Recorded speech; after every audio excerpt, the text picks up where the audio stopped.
Hello Mark, hello Transport Evolved. This is Nikki with my thought of the day in response to Mark's from yesterday. I think your comments yesterday on real-world applications of autonomous vehicles made me think rather a lot. The thing that really blew my mind was the concept that autonomous cars could be crushed by tiny little arachnids. Mind blown. But I guess what you were trying to say there, Mark, was that the real world is not a lab. And I've got to agree with you there. And finally, we're lazy. If autonomous cars can drive themselves, then I think most people will actually accept that because, well, we're lazy people. That's why we have cars in the first place. Regarding your thoughts yesterday on driving in extreme weather, I can't agree more. People should just stay at home. Although, perhaps in all fairness, driving in extreme weather does depend on where you live. I mean, extreme for us is like this much snow. If you lived in Manitoba, Canada, extreme would be as tall as the house. Is driving in extreme weather just some kind of machismo thing that men and women do to prove that they're good at what they do, like driving? What I can tell you, however, is that I haven't really noticed that much the problems with wind in EVs. I mean, I know my Leaf does buff it around a bit when it's windy, but then every car does, doesn't it? And I haven't noticed that much difference between it and any other car. I will say, though, that the Tesla Model S certainly didn't move around as much as the Leaf, so I suspect it's a function of its frontal area and its side area. And maybe the Leaf is the biggest car you've driven, or the biggest car that you've had to date. I think that's true.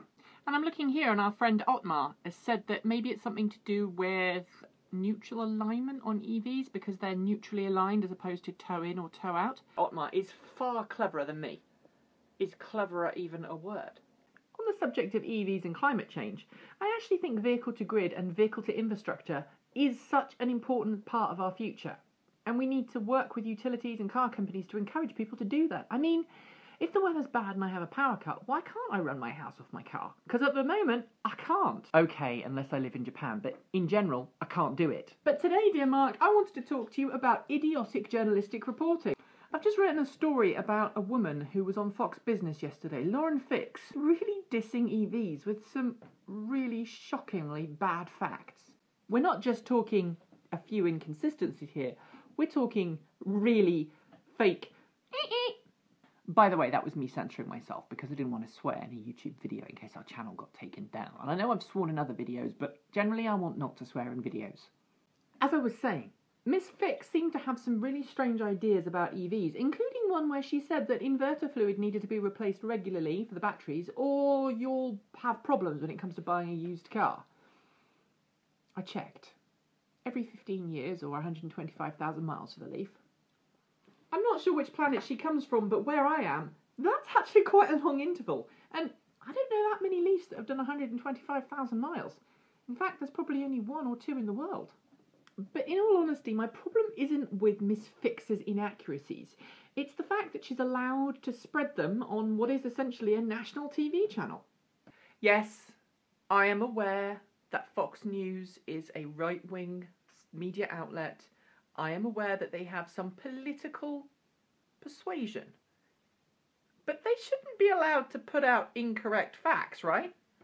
I mean, I've spent my whole life trying to battle against journalistic inaccuracies, and in fact it's one of the reasons why I became a journalist, is because I don't like it when people say stuff that isn't true. The thing that really gets me is that there will be people who watch that show who believed it. Is Fox News actually a news channel or an entertainment channel? Is Fox Business a news channel or an entertainment channel?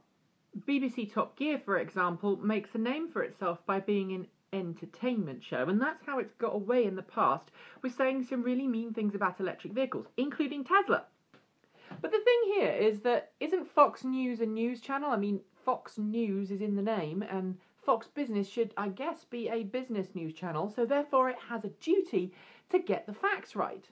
Does it mean, for example, that if we get something wrong, we can just say Transport Evolved is an entertainment channel? Which it clearly isn't, although the YouTube channel maybe is, but in general, we're a news site, right? And then there's the whole thing about trying to deal with the inaccuracies and pointing out where they're wrong and how we can change them.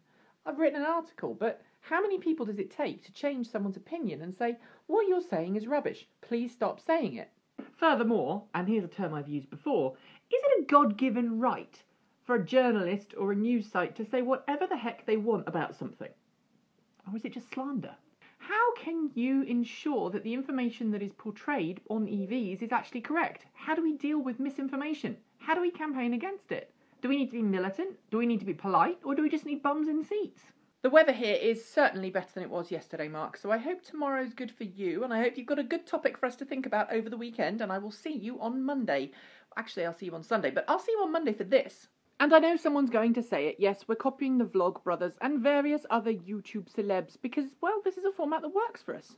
And hopefully we've stopped this wobbly camera-y thing. Now I am back in my studio and I will upload this post-haste to the interwebs. Goodbye.